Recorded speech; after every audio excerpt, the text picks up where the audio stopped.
नमस्कार सभी विद्यार्थियों को। आज हम आधुनिक विश्व के इतिहास में जो टॉपिक पढ़ रहे हैं वो है कि प्रथम विश्व युद्ध के दौरान कौन कौन से महत्वपूर्ण घटनाएं हुई। ये विश्व युद्ध को थोड़ा जानने और समझने में आपकी सहायता करेगा। तो चलिए इसके अंदर जो महत्वपूर्ण घटनाएं हुई उसको पूरे डिटेल में न लेते हुए, क्योंकि डिटेल तो बहुत लंबा और विस्तृत था।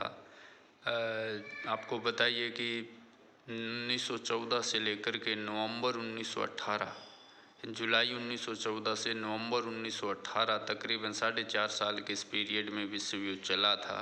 तो उसकी हर एक घटनाओं का वर्णन करना तो संभव नहीं है, लेकिन फिर भी उसकी जो महत्वपूर्ण घटनाएं हैं उसके बारे में हम चर्चा करेंगे।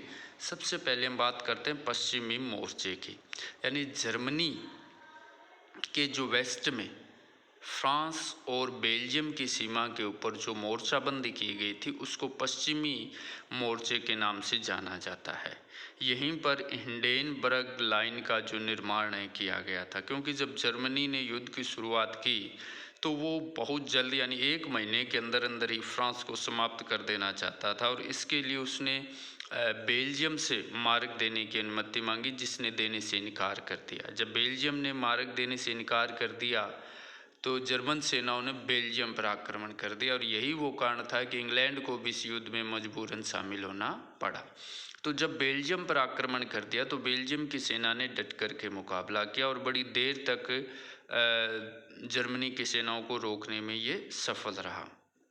24 अगस्त तक इन सेनाओं को उसने आगे नहीं बढ़ना दिया, और इतना जो समय है वो फ्रांस और इंग्लैंड के लिए युद्ध की तैयारी करने के लिए ठीक रहा। और इसी बीच 16 अगस्त तक इंग्लैंड के लगभग 1,10,000 सैनिक है वो फ्रांस पहुंच गए, और इधर जो जर्मन फौजें हैं वो अब बेल्जियम को पार करते हुए आगे बढ़ने का प्रयास कर रही थी और पेरिस से केवल 25 मील दूर रह गई थी। यानी ऐसा लग रहा था कि जल्द ही पश्चिमी मोर्चे पर फ्रांस को तबाह कर दिया जाएगा और फ्रांस की राजधानी पेरिस पर अधिकार जमा लेगी।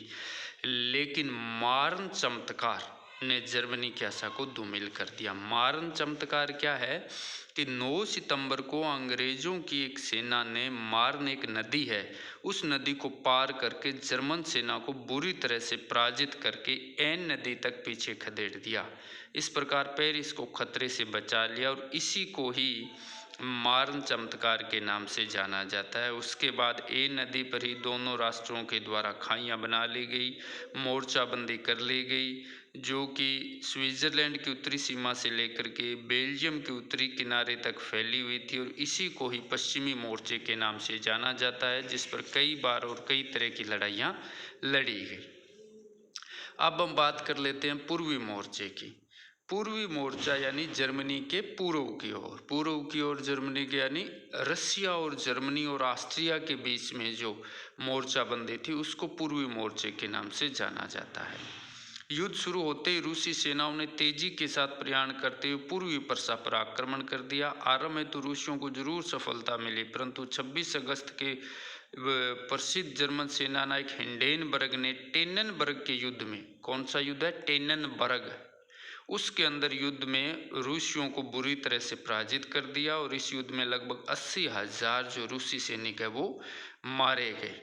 इसके उपरांत हालांकि रूस की सेना ने ऑस्ट्रिया पर आक्रमण करके गलेशिया को हथिया लिया, लेकिन एक बार फिर जर्मन सेना ने रूसियों को पराजित करके गलेशिया से भगा दिया। तो इस प्रकार पूर्वी मोर्चे के ऊपर भी युद्ध निरंतर जारी रहा, जिसमें ऑस्ट्रिया और जर्मनी के द्वारा पोलैंड, जो कि रसिया का पार्ट था, उसके ऊपर भी कई बार भयंकर आक्रमण किए गए। तो इस तरह से पूर्वी और पश्चिमी दोनों मोर्चों के ऊपर जर्मन सेनाएं हैं वो लड़ाई लड़ रही थी। आप मैप जरूर देखिए, मैप पे आपको पता लगेगा कि जर्मनी के पश्चिम में कौन से देश है, राइन नदी से किस तरफ वो आगे बढ़ी, और इसी तरह पूर्व के अंदर रसिया और इसके बीच ऑस्ट्रिया के बीच कौन सी मोर्चाबंदी हुई थी। अब हम बात कर लेते हैं सर्बिया की पराजय की। आपको बताइए, कल हम इससे पहले वाले टॉपिक के अंदर आपने देखा ही था कि ऑस्ट्रिया और सर्बिया के बीच जो तनातनी हुई थी उसी ने प्रथम विश्व युद्ध का कारण किया था, या उस विश्व युद्ध का एक महत्वपूर्ण कारण था।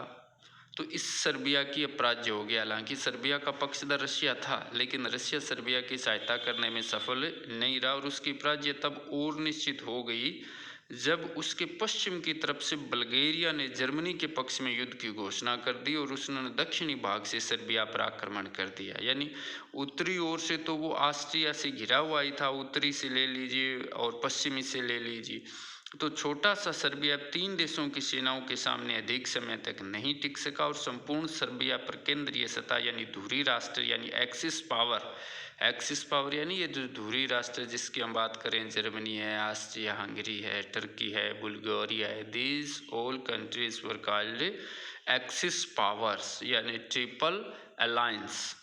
और सर्बिया को मजबूरन अपना शासन है वो इनको सौंप देना पड़ा। इटालियन मोर्चे की भी बात कर लेते हैं कि इटली द्वारा शुरुआत में तो मित्र राष्ट्रों का पक्ष लेकर युद्ध में सम्मिलित हुआ और लेकिन बाद के अंदर मित्र राष्ट्र है वो इटली को तोड़ करके अपनी तरफ करने में सक्षम रहे, जिसके परिणाम स्वरूप ऑस्ट्रिया सेना ने इटली पर आक्रमण कर दिया। उसका उद्देश्य वेनेशिया प्राप्त कर उस पर अधिकार जमाना था, परंतु इटली के सैनिक बहादुरी से लड़े और अपार क्षति के उपरांत भी उन्होंने ऑस्ट्रियन सेना की प्रगति को रोके रखा।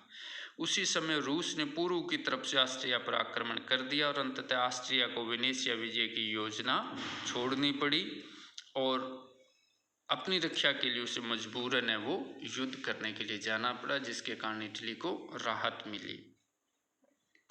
अब हम बात कर लेते हैं सामुद्रिक लड़ाई की। देखिए ये युद्ध स्थल पर भी लड़ा जा रहा था और समुद्र में भी लड़ा जा रहा था, लेकिन समुद्र के अंदर क्या है कि जो इंग्लैंड की नौसेना थी, नेवी थी, उसका कोई मुकाबला नहीं था। हालांकि जर्मनी ने बहुत कोशिश की थी अपनी जर्मन सेनाओं को मजबूत करने की, और हमने पीछे देखा भी है कि किस तरह से केसर विलियम सेकंड ने ये कहा भी था कि अब जर्मनी को अपनी समुद्र पर शक्ति का प्रदर्शन करना है, लेकिन वो शक्ति उनकी इतनी नहीं थी कि वो इंग्लैंड के जहाज़ों का मुकाबला कर सके। इंग्लैंड ने जर्मनी के जहाज़ों को ऐसा सबक सिखाया गया था कि भविष्य में उन्होंने अपने अड्डों से निकलकर ब्रिटिश नौसेना का मुकाबला करने का कभी साहस ही नहीं किया। ब्रिटिश नौसेना तथा जापानी नौसेना के कारण जर्मनी को अपने संपूर्ण उपनिवेशों से भी हाथ धोना पड़ा था और इंग्लैंड ने जर्मनी तथा उसके साथियों की इतनी सख्त तटबंदी की कि उपनिवेशों के साथ उसका संपर्क ही टूट गया। यानी जो नौसेना युद्ध था या जो सामुद्रिक लड़ाई थी उसके अंदर जर्मनी को इंग्लैंड के हाथों भारी पराजय का सामना करना पड़ा। रोमानियन युद्ध की बात कर लेते हैं। रूस तथा इटली की सफलताओं से प्रोत्साहित होकर रोमानिया भी मित्र राष्ट्रों का पक्ष लेकर युद्ध में सम्मिलित हो गया कि जब देखा इटली आगे बढ़ रहा है, रूस ने ऑस्ट्रिया को घेर लिया, तो रोमानिया ने भी मित्र राष्ट्रों की तरफ से युद्ध में भाग लिया। उसकी सेनाओं ने शीघ्र ही ट्रांसिल्वानिया के एक बड़े भाग पर अधिकार जमा लिया, परंतु सितंबर में मैकेंसन डोब्रूजा जा पहुंचा और पश्चिम की तरफ हिंडेनबर्ग भी आ पहुंचा। रोमानिया ने जर्मनी के इन दो प्रसिद्ध सेना नायकों का वीरतापूर्वक सामना किया, परंतु एटलीस्ट उसे पराजय का सामना करना पड़ा। 6 दिसंबर तक उसकी जो राजधानी है बुखारेस्ट पर जर्मन सेनाओं का अधिकार हो गया। रोमानिया की विजय से धुरी राष्ट्रों के अधिकार में रोमानिया के गेहूं व तेल के प्रचुर साधन प्राप्त हो गए थे। इसी बीच हम बात कर लेते हैं रूस की राज्य क्रांति। यानी पूर्वी मोर्चे पर आप देख ही रहे थे कि रूस बड़ी मुस्तैदी के साथ ही टिका हुआ था और बड़े ही ज़बरदस्त तरीके से जर्मनी और ऑस्ट्रिया का मुकाबला कर रहा था। लेकिन इसी बीच क्या हो जाता है, रूस के अंदर एक क्रांति हो जाती है जिसको रूसी राज्य क्रांति के नाम से जाना जाता है। ये मार्च 1917 की घटना है। इसके बारे में डिटेल हम आगे से एक पूरा ये टॉपिक लेंगे, उसमें पढ़ेंगे। तो ये क्रांति क्यों हो जाती है कि लेनिन के नेतृत्व में जो बोल्शेविक पार्टी है वो कहती है कि युद्ध को बंद किया जाए, रोजी रोटी की समस्या को हल किया जाए, जिसके कारण रूस के अंदर गृह कलह शुरू हो जाता है। लेनिन के दल को सफलता मिलती है और 7 नवंबर 1917 को जनतांत्रिक सरकार का तख्ता पलट करके लेनिन के नेतृत्व में बोल्शेविक सरकार का गठन किया जाता है। इस बोल्शेविक सरकार ने दिसंबर 1917 में जर्मनी के साथ युद्ध विराम की संधि कर ली और 3 मार्च 1918 को जर्मनी के साथ ब्रेस्ट लिटोव्स्क की संधि करके इस युद्ध से अलग हो गया। यद्यपि इसकी उसे भारी कीमत चुकानी पड़ी, लेकिन इसके साथ मित्र राष्ट्रों के लिए एक भयंकर आघात हो गया, क्योंकि अब जर्मनी को पूर्वी तरफ से कोई खतरा नहीं रहा था और वो अपनी पूरी ताकत है वो पश्चिमी मोर्चे पर लगा सकता था। लेकिन इसी बीच मित्र राष्ट्रों के लिए सबसे बड़ी और अच्छी खबर ये थी कि अमेरिका भी इस युद्ध में शामिल हो गया। देखिए, जब युद्ध शुरू हुआ तो अमेरिका ने स्पष्ट कहा था कि वो युद्ध से दूर रहेगा और किसी भी पक्ष में से युद्ध में शामिल नहीं होगा, लेकिन कुछ ऐसी परिस्थितियां घटी कि अमेरिका को भी युद्ध में शामिल होना पड़ा। तो मैं 2-3 वो परिस्थितियां वो बता देता हूं आपको कि भी अमेरिका को युद्ध में क्यों शामिल होना पड़ा। सबसे पहले और बड़ी बात तो ये कि जर्मनी की जो पनडुब्बियां थी, उन्होंने प्रत्येक राष्ट्र के सैनिक व व्यापारिक जहाज़ों को डुबोना शुरू कर दिया और इसी कड़ी में अप्रैल 1915 में लुसिटानिया नामक यात्री जहाज को डुबो दिया, जिससे अमेरिका में बड़ी उत्तेजना फैल गई, क्योंकि इस जहाज में 100 से अधिक अमेरिकी यात्री थे जो मारे गए। जर्मनी यही नहीं रुका। मार्च 1917 में जर्मनी ने अमेरिका के 5 और जहाज डुबो दिए।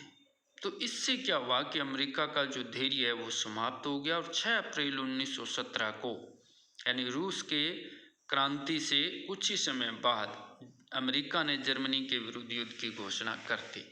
दूसरा कारण ये भी माना जाता है कि चूंकि बेल्जियम एक तटस्थ राष्ट्र था और उसकी तटस्थता को भंग कर देना और रेंस के प्राचीन गिरजाघर को जर्मनी की सेना के द्वारा नष्ट कर देने से भी अमेरिकी जनता में जर्मनी के विरुद्ध काफ़ी उत्तेजना फैल गई थी। अगर हम आगे के कारणों की बात करें तो हम ये देख सकते हैं कि अमेरिकन लोगों को ये अच्छी तरह याद था कि उनके स्वतंत्रता संघर्ष में किस तरह से फ्रांसीसियों ने उनकी सहायता की थी, और अब उन्हीं फ्रेंच लोगों को जर्मन सेनाओं द्वारा बर्बरतापूर्वक मौत के घाट उतारा जा रहा है। इसलिए जो अमेरिका का आमजन है वो चाहता था कि फ्रांस की सहायता के लिए अमेरिका को इस युद्ध में भाग लेना चाहिए। इसके अलावा अगर और हम कारण देखें तो हमें ये भी पता है कि अमेरिका की मातृभूमि ब्रिटेन थी और ब्रिटेन इस युद्ध में जर्मनी के विरुद्ध युद्धरत था, और रूस के पृथक हो जाने से ब्रिटेन तथा उसके साथियों की स्थिति नाजुक हो गई थी। ऐसी स्थिति में अमेरिका द्वारा उसकी सहायता करना स्वाभाविक ही था। तो इस तरह से अमेरिका भी इस युद्ध के अंदर शामिल हो गया। तो जब अमेरिका इस युद्ध के अंदर शामिल हो गया और जुलाई तक, यानी जुलाई 1918 तक 10 लाख अमेरिकी सैनिक भी फ्रांस पहुंच गए, तो इससे मित्र राष्ट्रों की शक्ति में बड़ी चौगुनी वृद्धि हुई। और 15 जुलाई को जर्मन फौजों ने जब पेरिस की तरफ प्रस्थान किया तो उन्हें बुरी तरह से परास्त होकर वापस लौटना पड़ा, और इसके बाद धीरे धीरे मित्र राष्ट्रों की जो शक्ति है वो बढ़ने लगी और जर्मन फौजों को भाग कर के हिंडेनबर्ग रक्षा पंक्ति का आश्रय लेने के लिए मजबूर होना पड़ा। अब यहाँ से जर्मनी का दुर्भाग्य है उसकी शुरुआत हो जाती है। सबसे पहले जो जर्मनी का साथी है बल्गेरिया, उसके ऊपर मित्र राष्ट्रों की सेनाओं के द्वारा आक्रमण किया जाता है और 29 सितंबर 1918 को बल्गेरिया को आत्मसमर्पण करने के लिए मजबूर कर दिया जाता है। इसी बीच मध्य पूर्व में अरबों ने विद्रोह कर दिया, जिसके कारण जो तुर्की है उसकी शक्ति भी बड़ी कमज़ोर हो गई। मित्र राष्ट्रों ने अरबों की सहायता से सीरिया, मेसोपोटामिया आदि प्रदेशों पर अपना अधिकार करके तुर्की को आत्मसमर्पण करने के लिए मजबूर कर दिया, और जर्मनी की तरफ से लड़ने वाली तुर्की ने भी 31 अक्टूबर 1918 को मित्र राष्ट्रों के समक्ष आत्मसमर्पण कर दिया। अब बचे जर्मनी व ऑस्ट्रिया हंगरी। ऑस्ट्रिया की आंतरिक स्थिति भी काफ़ी नाजुक हो गई थी। उसके साम्राज्य की विभिन्न जातियां भी स्वतंत्रता के लिए संघर्ष कर रही थी। इधर इटली ने ऑस्ट्रिया पर जबरदस्त आक्रमण कर रखा था और इटालियन सेनाओं ने ट्रेंट तथा ट्रिस्ट पर अधिकार कर लिया था। अब ऑस्ट्रिया की स्थिति डगमगाने लगी, लड़खड़ाने लगी, और परिणाम स्वरूप 3 नवंबर 1918 को ऑस्ट्रिया ने भी मित्र राष्ट्रों के सम्मुख आत्मसमर्पण कर दिया और 11 नवंबर को ऑस्ट्रियन सम्राट ने शासन त्याग दिया। तो इस तरह से 3 नवंबर 1918 तक जब बुरी तरह से ऑस्ट्रिया पराजित हो गया तो अब केवल जर्मनी इस युद्ध में रह गया, जिसको विश्व की महाशक्तियों का मुकाबला करना था। अतः 9 नवंबर 1918 को जर्मन सम्राट केसर विलियम ने भी ये समझ लिया कि अब मुकाबला करना संभव नहीं है, इसलिए उसने राज शासन त्याग दिया और हॉलैंड भाग गया। इसके बाद दोनों पक्षों के अंदर बातचीत हुई और उस बातचीत के परिणाम स्वरूप अंततः जर्मनी के द्वारा भी 11 नवंबर 1918 को युद्ध विराम संधि पर हस्ताक्षर कर दिए गए और इसके साथ ही प्रथम महायुद्ध का है वो अंत हो जाता है। तो ये कुछ महत्वपूर्ण घटनाएं थी जो आपने देखी है। Thank you.